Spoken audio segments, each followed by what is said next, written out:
Namaste, everyone. Namaste actually is a greeting that says that, or it means that I greet the Buddha in you or the enlightened person in you. And we recognize each other as being divine beings. I think it's very beautiful. So, yeah, I'm today making this video from one of my favorite places in Kauhajoki. And it's closed today. So this is the nice pool, swimming pool, and I just came from the gym where I do some small programs which I called pikkupelleilu. It means just like fooling around for a while. Nothing too serious, but just to make you feel like more energized and yeah, connected to your body. Yeah.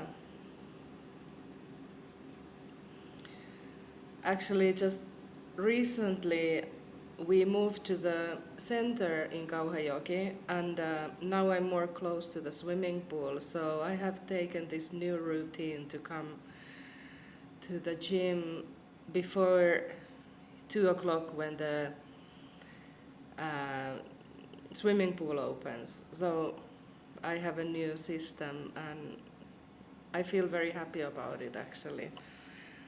That I always, when I was younger, I used to do like more physical things in the morning. If nothing else, I would cycle to the school or walk to the school. And I feel like if I don't open up the body in the morning, then the whole day becomes a little bit like stuck. Like, yeah.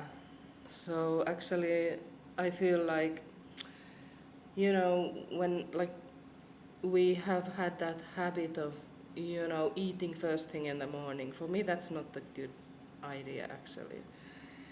Like, my body feels more energetic and open to doing some exercise if I delay the eating a little bit.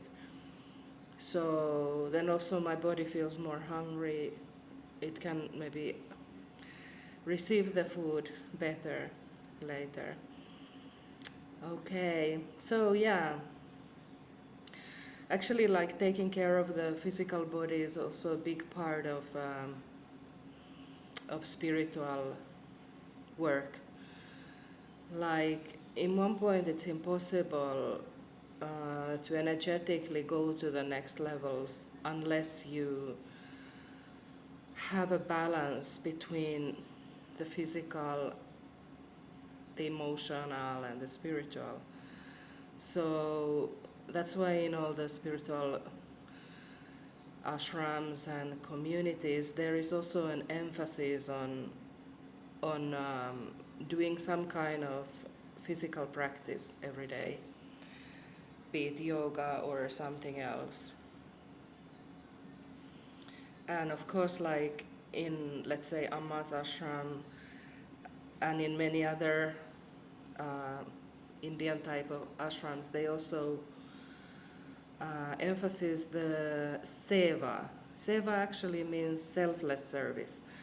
So, or work, any work. And actually, like the physical work is also a part of the human need, actually, to do something physical.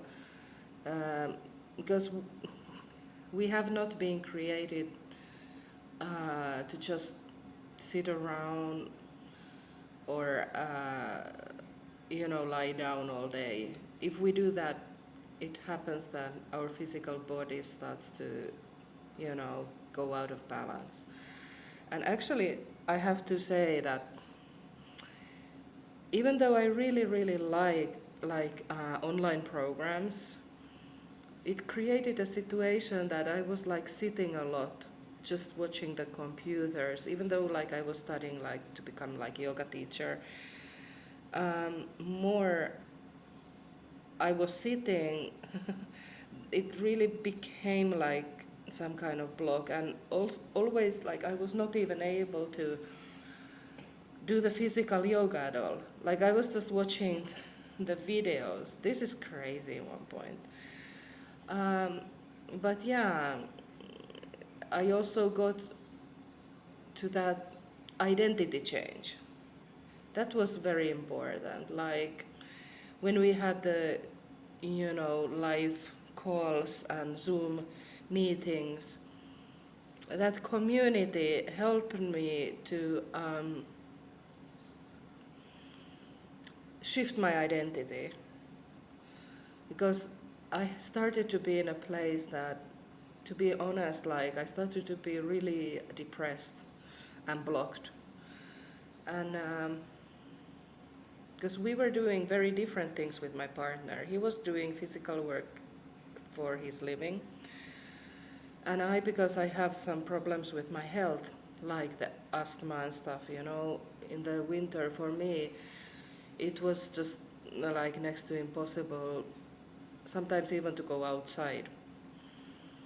Mm, so yeah, I felt like my body needed some kind of exercise, and we were in a very different kind of space with my partner because of this physical exhaustion that he felt. I needed like more, yeah, dynamic movement.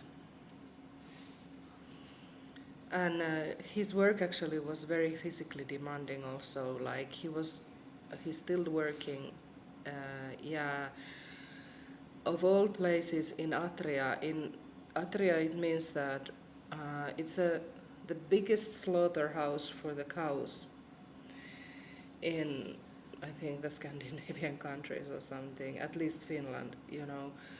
So they kill about 400 cows every day.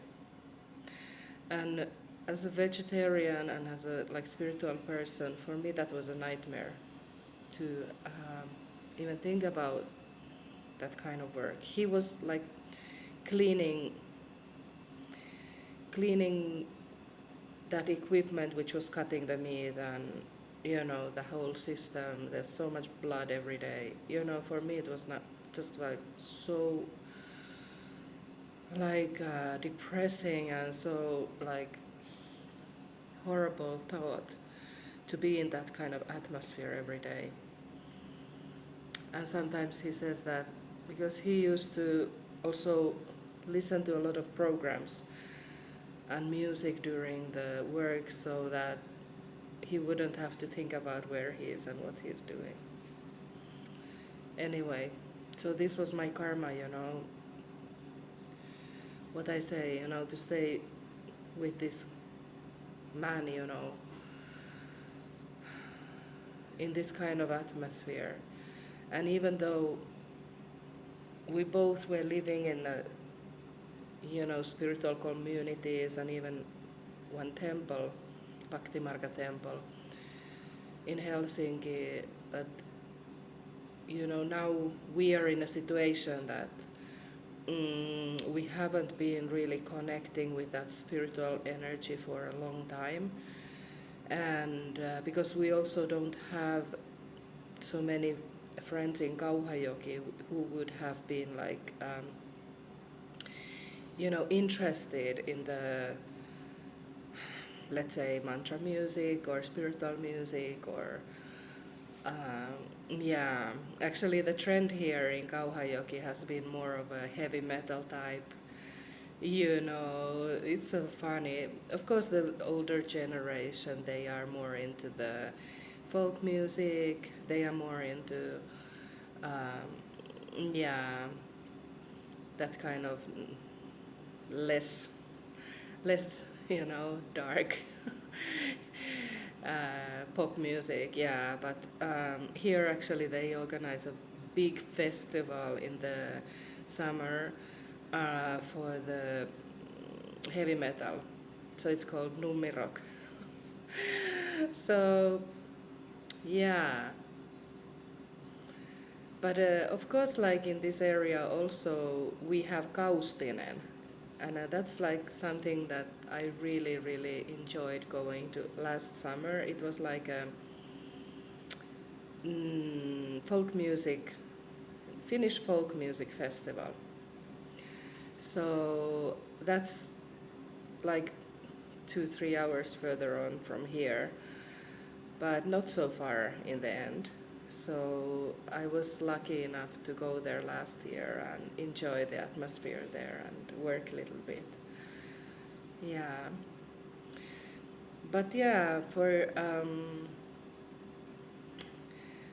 I wanted to share something about what I connected with last night, because actually Anu Grace, she mentioned that there was that white flame of Luxor. Like, she mentioned something when I told her about my program, White Rose Ascension, Light Ascension program. She said, "Oh, it reminds me of Luxor."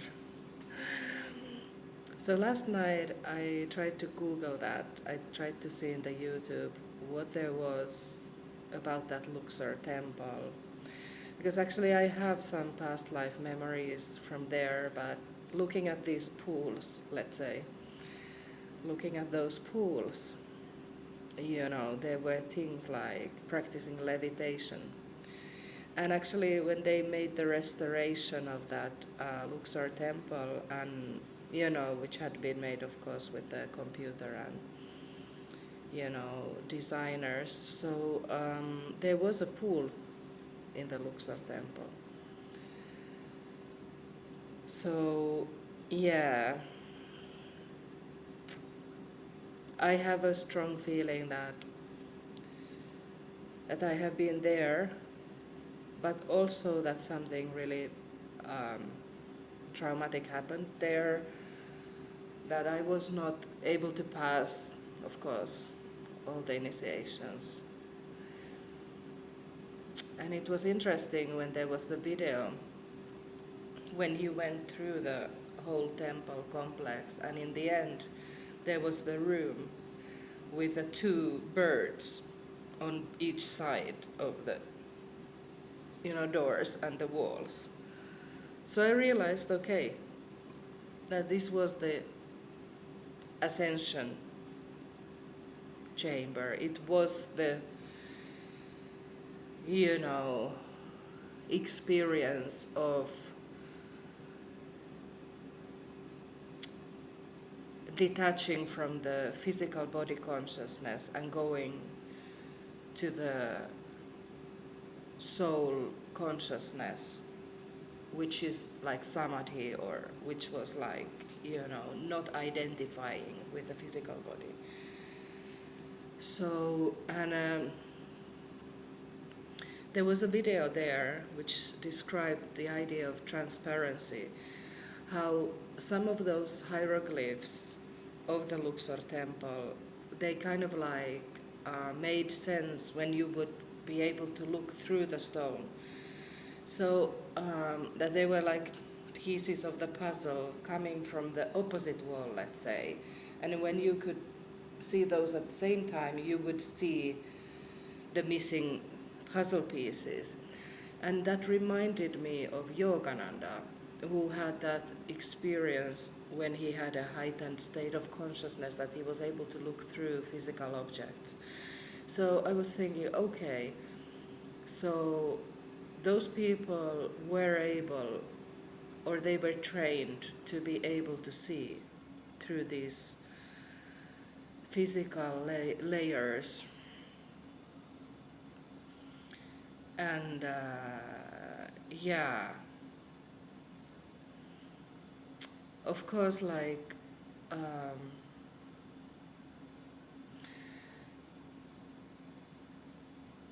those initiations were really demanding.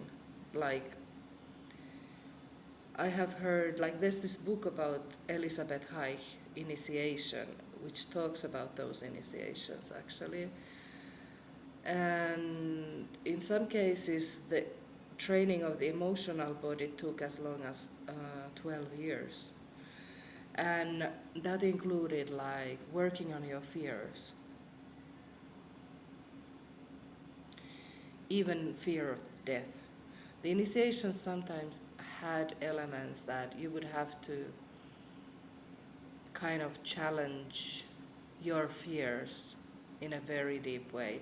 For instance, like Drunvalo Melchizedek, he had this video where he explained about the crocodile initiations and that initiate, he or she had to go like to dive under a pool of crocodiles, and to get out of there they couldn't like come up in the first sight of sunlight. They had to go more deep in another tunnel to be able to come out safely, and that was going even deeper than before.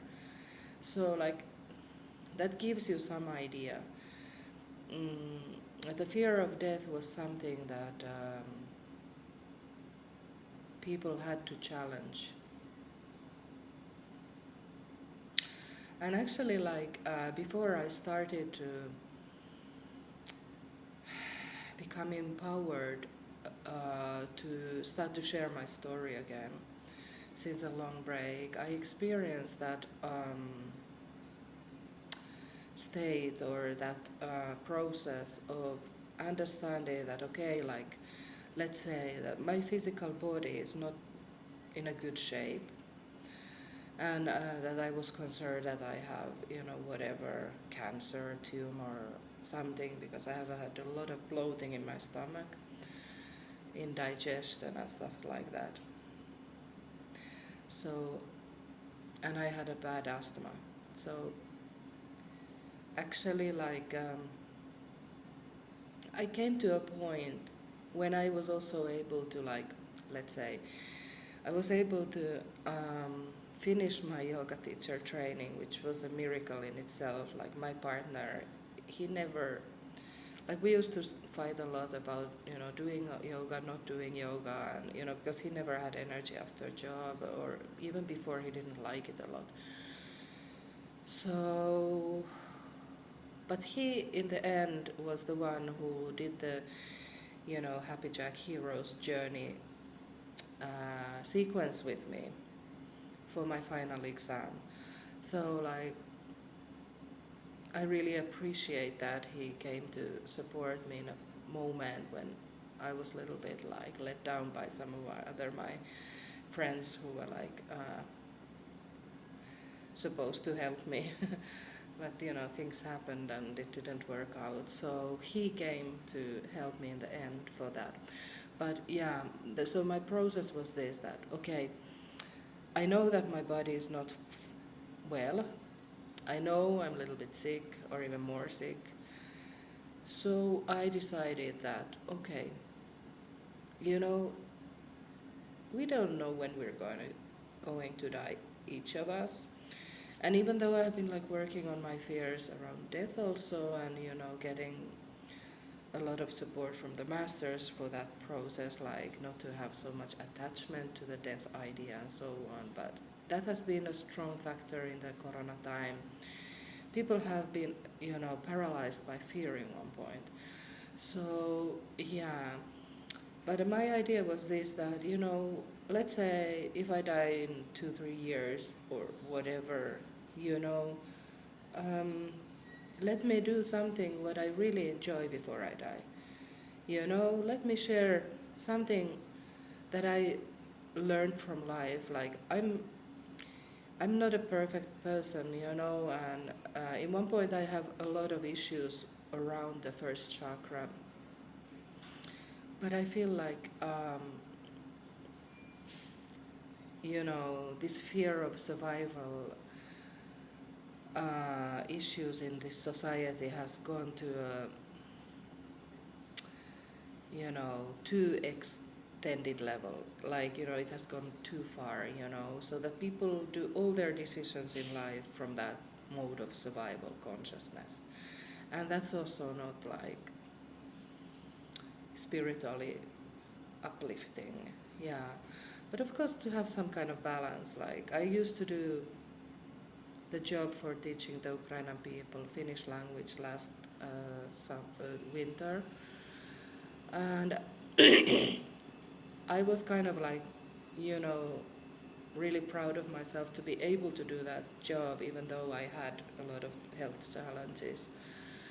And I got really nice friends from that, and I was able to challenge my limits in a way, my fears about being able or not being able to do that job. I mean, it was like the first level of Finnish, so it wasn't so demanding, but you know, to go and take that role of the teacher and fulfill those responsibilities, it was for me very like empowering in the end. But yeah, I have always actually dreamt of for doing like spiritual work, and actually when I was younger, I did the color therapy, I did energy work, I did regression therapy, and I also was teaching the Osho meditations, which are very physical and like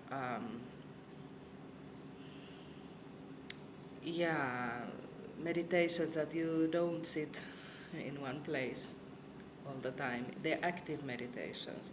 So basically, you are expressing emotions, or you are releasing tensions from the physical body through movement and sound and expression of emotional baggage, let's say. Like Osho is like really well known for this meditation called the dynamic meditation, which we call the Dunis, Dunsk.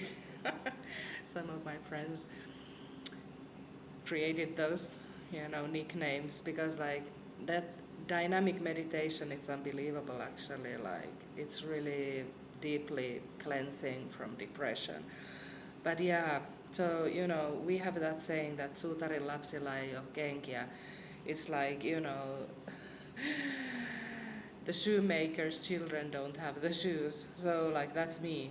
Like I also became quite stagnated on one point, and maybe the fear of survival that was reflected also from my partner's background, and his inability to speak Finnish and to maybe find his place in the Finnish society. He's from Italy originally, so those things like influenced us a lot.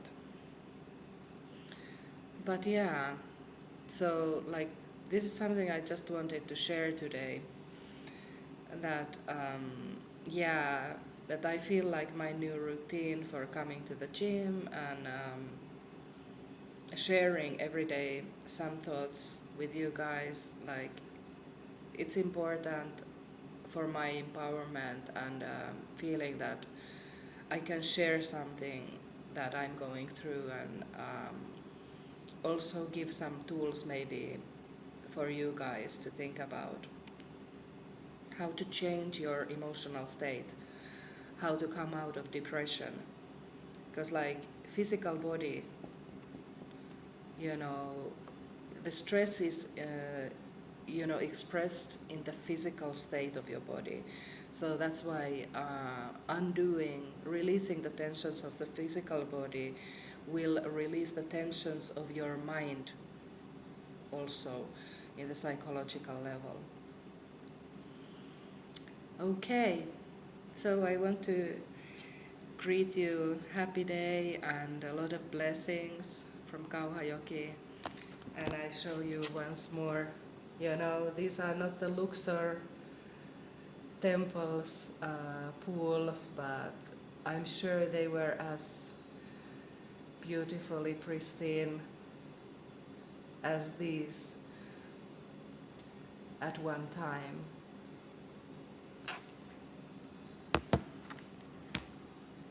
Namaste.